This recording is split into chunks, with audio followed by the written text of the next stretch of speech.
kali naik pesawat, maka pramugari atau pramugara akan tetap menjelaskan SOP keselamatan. Bicara, ya tolong pasang sabuk pengaman, tegakkan sandaran kursi, buka jendela, apa. Kemudian dijelaskan bahwasanya ada 2 pintu darurat, di kanan dan di kiri. Apabila terjadi kondisi darurat akan ada lampu yang mengantarkan kepada pintu darurat tersebut. Kemudian bicara kalau kondisi darurat juga akan turun oksigen. Dijelasin dengan detail berulang kali, nanti dijelasin lagi sampai bosen orang itu. Tapi kenapa itu dilakukan? Karena potensi pesawat ini bermasalah ada. Walaupun mungkin berapa persen, tapi ada. Sedangkan lewat neraka ini pasti. Kalau jumlah manusianya 5 miliar manusia yang beriman akan melewati sirat, yang kafir akan nyemplung ke neraka, akan berjatuhan ke neraka, pasti. Tapi ternyata kita tidak begitu fokus atau semangat untuk menjelaskan tentang neraka. Selamatkan, kata Allah, diri kalian dan keluarga kalian dari neraka. Kemudian di penjelasan itu, apabila bukan tabung oksigen ya, apa namanya, masker oksigen jatuh, siapa yang pakai duluan? Orang tuanya duluan, bapaknya duluan, ibunya duluan, sebelum memasangkannya kepada orang lain. Maka di ayat yang Allah sebutkan, selamatkan dirimu. Ada orang tua yang suka anaknya di pesantren, alhamdulillah anak-anak di pesantren, alhamdulillah Ustaz. Walaupun anak nggak sholat Ustaz, alhamdulillah Ustaz, anak-anak masuk pesantren. Loh gimana sih? Sebelum engkau menyelamatkan anakmu, selamatkan dirimu dulu. Karena kalau engkau nggak selamat, kira-kira engkau bisa menyelamatkan anakmu? Mungkin anakmu selamat, tapi bukan karena engkau. Lalu Allah katakan waquduhan nas wal hijarah, ya. Neraka itu bahan bakarnya adalah manusia. Bayangin, manusia jadi bahan bakar dan batu.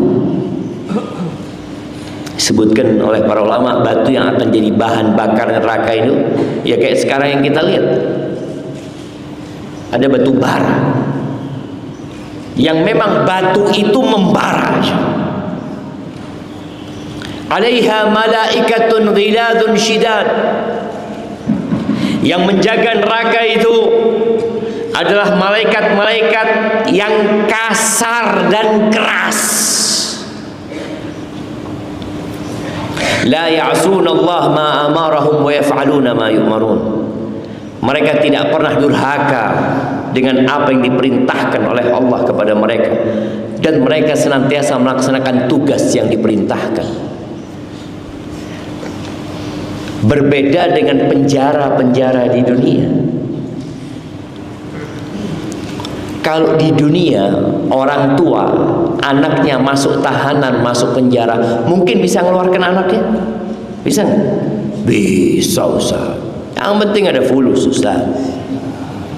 Nah betul. Berapa banyak hakim yang akhirnya masuk penjara? Berapa banyak polisi yang akhirnya masuk penjara? Berapa banyak sipir yang jaga penjara kemudian di penjara? Karena memang di dunia kita masih bisa sogok sana, sogok sini. Bahkan sampai hari ini masih ada orang-orang yang seharusnya di penjara tapi tidak di penjara di negeri kita. Hilang, tidak tahu kemana. Negara kita tidak menemukan orang itu. Mungkin itu di dunia, mungkin. Kita ingat beberapa tahun yang lalu kasus Gayus Tambunan yang sempat membuat heboh. Dia di penjara tapi bisa jalan-jalan kemana-mana aja. Kenapa? Fulus, punya fulus. Tapi kelak di neraka nggak ada gunanya fulus. Makanya penghuni neraka teriak-teriak meminta tolong kepada malaikat, ya Malik, wanadau ya Malik, wahai Malik, wahai penjaga neraka, liyaqdi alaina rabbuk, mintakan kepada Tuhanmu agar kami dimatikan. Kita tahu manusia ketika berada di puncak rasa sakit, jemaah, dia berharap mati. Udah, dia nggak ada harapan hidup terus tersiksa. Maka mereka meminta kepada malaikat Malik agar memohon kepada Allah mereka dimatikan. Itu malaikat Malik diam, jemaah. Terus teriak-teriak, ya Malik, ya Malikul yaqdi alaina rabbuk. Disebutkan di beberapa tafsir bahwasanya Malik ini diam selama 1000 tahun. Gak digubris orang-orang itu teriak. Setelah 1000 tahun, Malik mengatakan kepada mereka, innakum makithun, kalian tetap di sini selama-lamanya. Apakah ini tidak perlu kita pikirkan, jemaah? Untuk menyelamatkan diri kita sebelum menyelamatkan anak kita, diri kita dulu. Dengan cara apa? Iya, dengan cara tahu bagaimana cara menyelamatkan diri dari api neraka. Ketika COVID-19, kita diajari bagaimana cara menyelamatkan diri dari COVID-19. Yang pertama apa? Pakai masker. Kasih tahu, ada ilmunya. Masker. Setelah itu jaga jarak. Sampai sholat pun kita jaga jarak. Takut sama neraka? Bukan. Takut sama COVID. Jaga jarak. Orang-orang yang biasa berbuat dosa, yang biasa berzina, yang biasa berduaan dengan yang tidak halal, saat COVID berjauhan. Takut sama neraka apa takut sama COVID? Takut sama COVID. Karena memang digambarkan COVID ini sangat ganas sekali, sangat menakutkan sekali. Ya, dia menakutkan, yang bisa membuat orang mati. Tapi ternyata mati bukan karena COVID aja tadi kita bicarakan. Terus cuci tangan. Ingat kita masa COVID, mau naik lift itu nggak boleh disentuh, jemaah. Ada yang pakai kaki nyentuhnya, diangkat kakinya, jemaah. Buka pintu rumah atau pintu kantor nggak berani pakai ini, jemaah. Ada yang pakai, diajarin dengan detail supaya jangan sampai kena COVID engkau. Pasar tutup sebentar. Orang kalau belanja itu sampai rumah dia semprot jemaah. Anda ingat kawan nih, cerita kawan di Jakarta. Ini orang sejak COVID nggak pernah keluar rumah. Belanja, memang kan suruh di rumah kan. Pemerintah pun menyuruh kita untuk di rumah, kerja dari rumah. Itu kalau makanan datang, tahu di halaman dia semprot jemaah, baru masuk rumah. Subhanallah, dia berlima satu keluarga, semuanya kena COVID, jemaah. Padahal sudah hati-hati dia, jemaah. Kekhawatiran itu sudah Allah takdirkan. Maka orang tua perlu belajar. Belajar apa? Belajar agama. Yang akan ditanyakan di kuburan itu 3. Udah siap? Man rabbuk, ma dinuk, man nabiyyu. Siapa Tuhanmu yang engkau sembah? Apa agamamu sebenarnya? Dan siapa nabimu? Pelajari 3 hal. Punya ilmunya, sehingga nanti bisa diturunkan ke anak. Yang 3 pertanyaan ini tidak ditanyakan ketika antum ngelamar kerja. Nggak ditanyakan. Baik. Kemudian ketika nanti di padang mahsyar, sebelum melewatin sirat, antum akan ditanya 4 atau 5 pertanyaan. Kata Nabi alaihi salatu wasallam, la tazulu qadama 'abdin yaumal qiyamah hatta yus'ala an arba'a. Tidak akan bergeser telapak kaki manusia pada hari kiamat sampai dia ditanya tentang 4 hal. Yang pertama, tentang umurnya dipakai buat apa. Yang kedua, masa mudanya. Ini yang muda-muda. Kalau yang tua dekat sama masjid wajar. Wajar, orang sudah tua. Dia udah mikir, ya Allah kayaknya aku sudah mau mati. Padahal masa mudanya nggak benar dia. Hati-hati, kau akan ditanya tentang masa umurmu secara umum. Akan ditanya masa mudamu ketika engkau sedang segar bugar. Dipakai buat apa itu masa muda? Yang ketiga, an ilmihi madza amila bih, tentang ilmunya dipakai buat apa.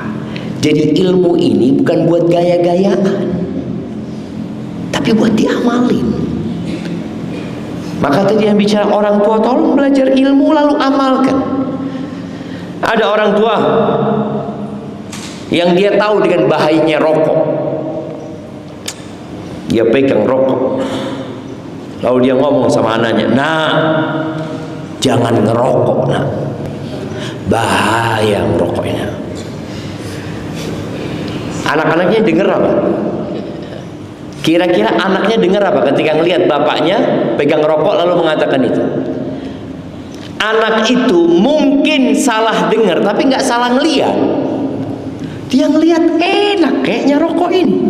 Buktinya bapak ngerokok gitu. Ketika bapak mengatakan jangan merokok, kemudian bapaknya merokok, anak ini dengernya, "Nak, rokok enak, nak." Oh iya, makanya bapaknya tidur, dia cari rokoknya bapaknya. Kata bapak enak tadi. Itu yang terjadi. Ilmu itu bukan untuk menambah wawasan, tapi ilmu itu untuk diamalkan dalam kehidupan ini. Apa gunanya ilmu ketika tidak diamalkan? Kemudian yang keempat yang akan ditanyakan adalah an-mali, hartanya. Siapkan pertanyaan jawaban ini. Dari mana engkau dapat dan kemana engkau infakkan? Akan datang satu masa di mana manusia tidak peduli dengan hasilnya, penghasilannya dia nggak peduli lagi mau dari halal atau dari haram. Ahibati fillah, menyelamatkan diri dan keluarga dari api neraka, maka tadi udah disebut dimulai dengan belajar. Buat para orang tua, sebelum jadi orang tua, engkau akan menjadi seorang suami yang laki-laki, yang perempuan jadi istri. Maka tolong jangan salah pilih pasangan hidup. Rasulullah SAW ketika menyebutkan 3 harta yang paling mulia, siapa yang ingat? Apa harta yang paling mulia yang perlu kita cari dalam kehidupan ini, yang perlu kita sebarkan ke masyarakat, yang mereka sibuk dengan online-nya untuk belanja? Kasih tahu kepada istri-istri kita, engkau kalau belanja online jangan lupa ada 3 kau cari. Di situ kan ada pencarian kan, tulis di sana. Yang pertama adalah lisanun dzakir, lisan yang pandai berzikir. Lihat, ada nggak di situ? Cari lisan yang pandai berzikir. Itu harta paling mulia yang seharusnya kita beli, kita borong, kita taruh di rumah kita. Yang kedua, wa qalbun syakir, yang pandai bersyukur. Wallahi jamaah, di masa sekarang ini orang semakin sulit bersyukur, kecuali yang Allah rahmati orang-orang itu. Karena dipertontonkan kepada kita kemewahan, kekayaan. Orang ini punya ini, punya ini, punya ini. Dan kita bisa nonton sekarang. Kita bisa membandingkan hidup kita sama hidup orang lain. Setiap makan selalu bikin status. Emak-emak juga habis masak, kalau di meja makan, tunggu dulu, jangan makan dulu. Oh, dia makan. Ini dibuat buat dimakan, buat ditonton? Enggak. Dia ingin kasih tahu orang-orang. Apa gunanya? Ketika ada nasihat yang ingin disampaikan, silahkan. Tapi kalau sekedar pamer jemaah, apa gunanya? Itu yang membuat orang akhirnya sulit bersyukur. Itu harta yang paling mulia. Yang ketiga, wa zaujatun mu'minatun tu'inuhu ala imani. Pasangan hidup yang beriman, khususnya istri ya, yang membantu suaminya dalam urusan keimanan. Tu'inuhu ala amril akhirah, yang menolong suaminya dalam urusan akhirat. Maka tadi, ketika engkau hendak menyelamatkan dirimu dan keluargamu dari api neraka, jangan salah pilih pasangan hidup.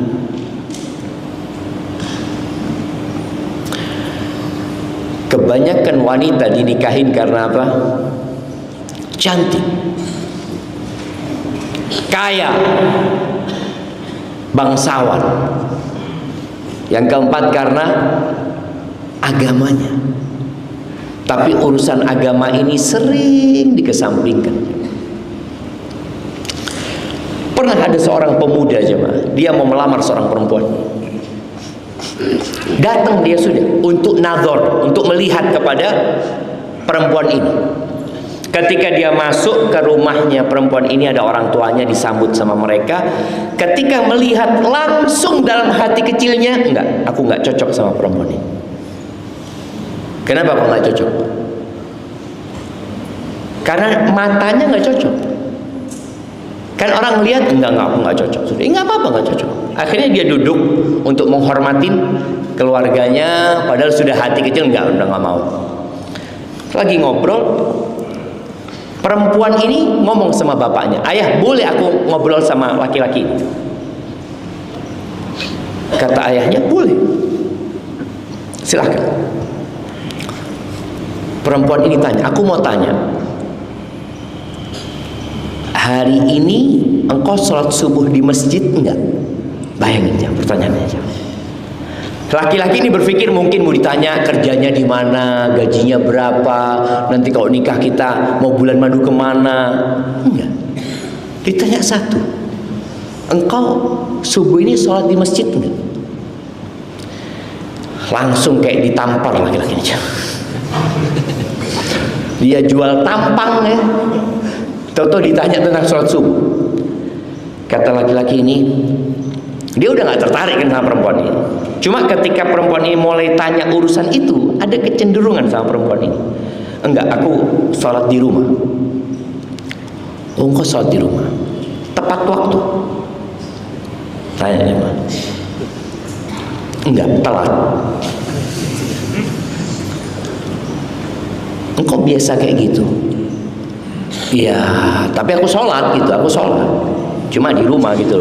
Dan subuh itu telat gitu. Kalau kiranya aku menerima engkau sebagai suamiku, padahal laki-laki ini sudah niat gak mau sama perempuan ini. Perempuan ini ngomong, kalau kiranya aku menerimamu sebagai suamiku, engkau mau gak janji sama aku?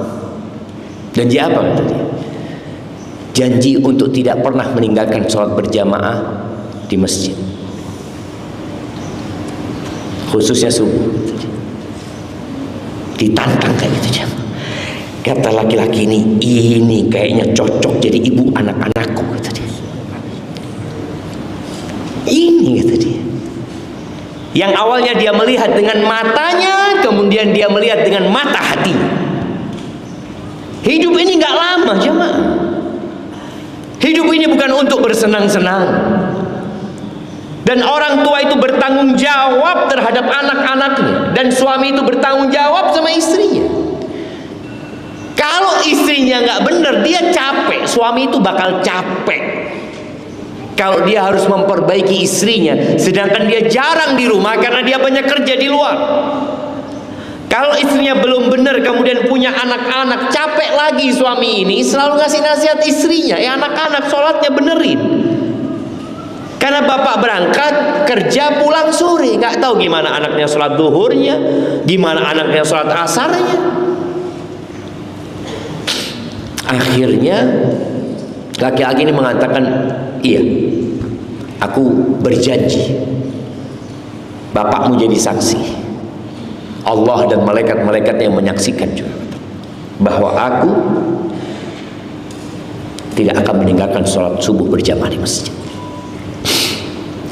Pulang, keluarganya yang datang juga nggak cocok sama perempuan ini, karena secara fisik nggak, ya banyak yang lebih cantik gitu.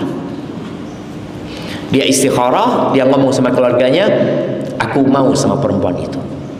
Kata kakak beradik yang perempuan, apa mau bang? Kata dia, bang, banyak perempuan-perempuan cantik yang mau sama engkau, kenapa kau pilih dia? Kata dia, enggak, aku mau sama dia. Maka jamaah jangan salah pilih kalau ingin selamat dari api neraka.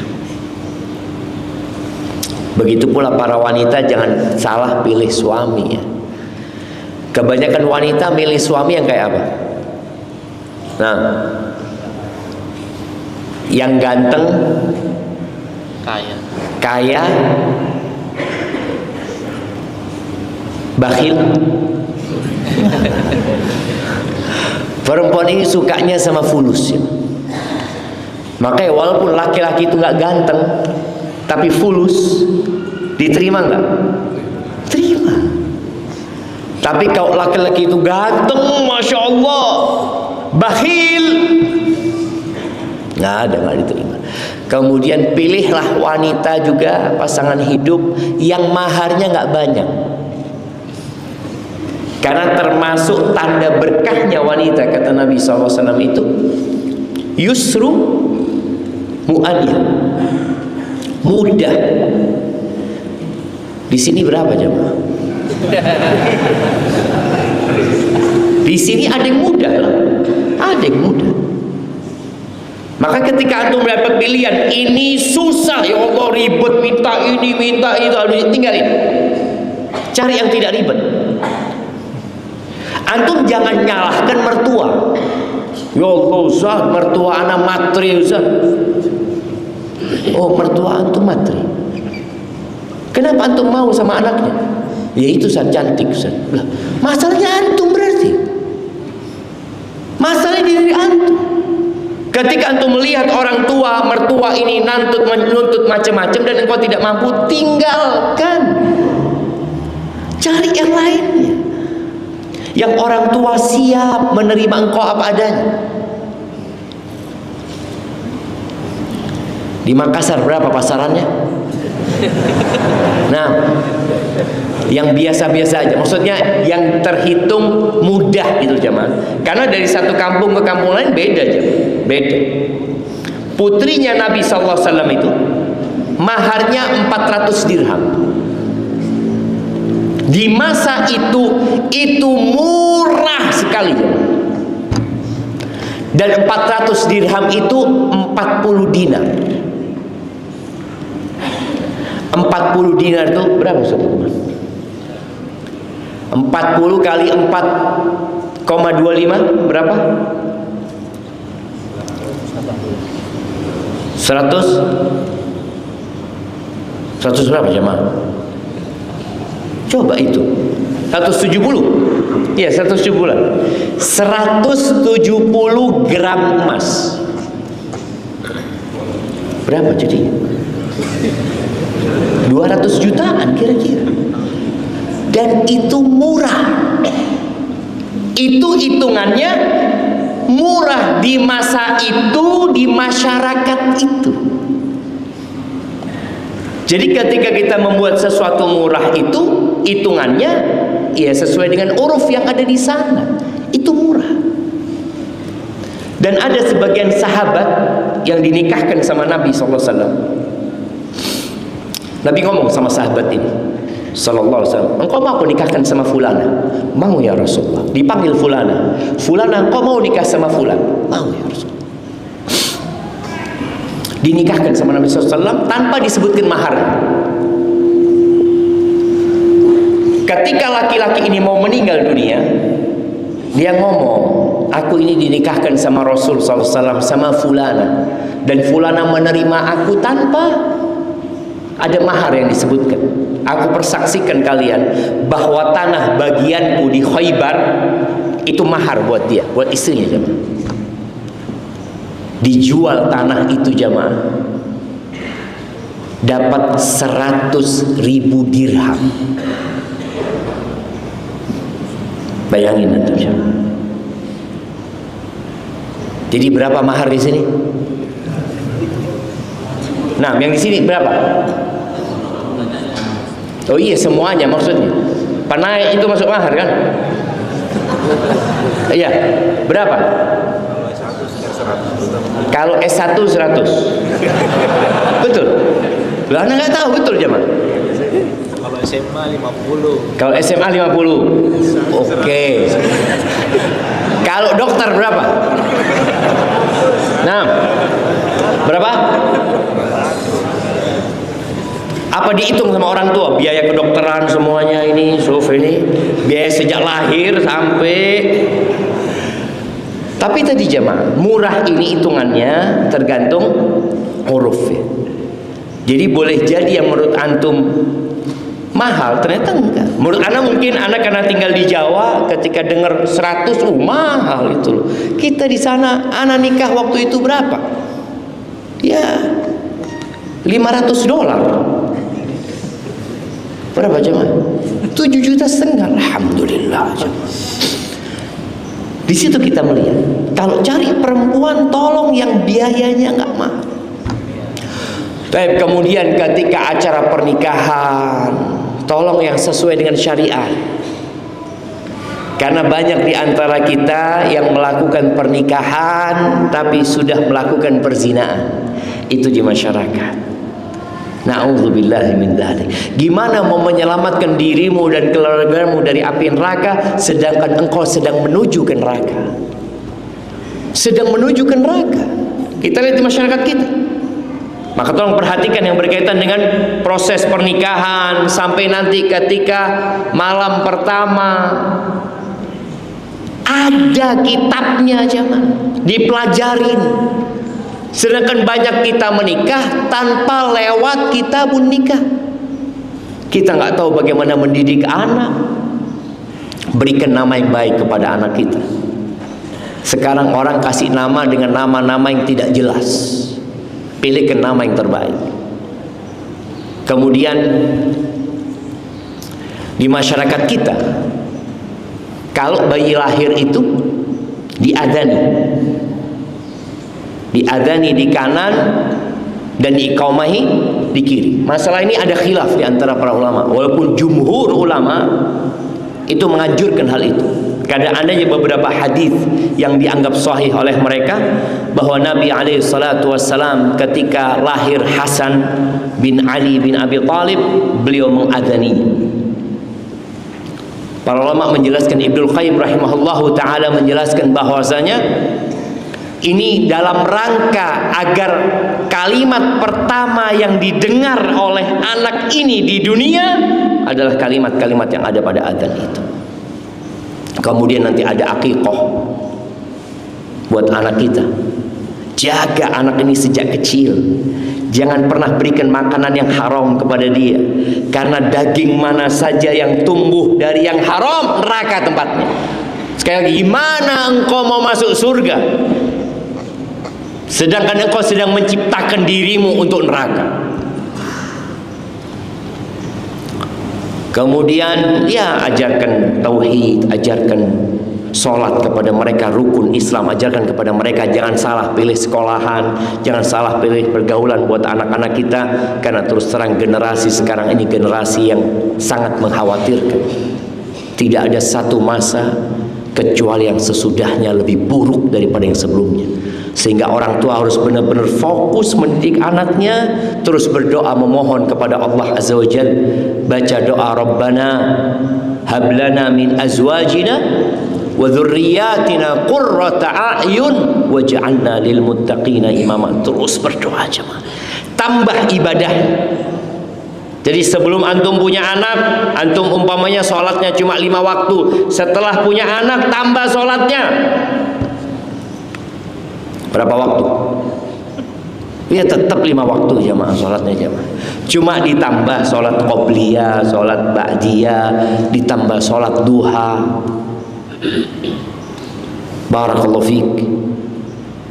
Sebagai penutup, anak ingat cerita seorang syekh di Madinah. Dia mengatakan anak ini kita didik dengan baik. Tahu-tahu keluar rumah, ketemu sama kawan-kawan buruknya. Semua pendidikan rumah kita hilang macam. Adanya handphone sekarang, orang bisa berinteraksi dengan orang luar, dia di rumah. Bertakwalah kepada Allah, selamatkan diri kalian dan keluarga kalian dari api neraka. Itu mungkin yang dapat Anda sampaikan. Anda nggak bisa berlama-lama karena antum juga mau kerja. Anda juga akan melanjutkan aktivitas. Jazakumullahu khairan. Aqulu qawli hadza wa astaghfirullah li wa lakum wa li sa'iril mu'minin wal mu'minat fastaghfiruh innahu huwal ghafurur rahim. Wassalamualaikum warahmatullahi wabarakatuh.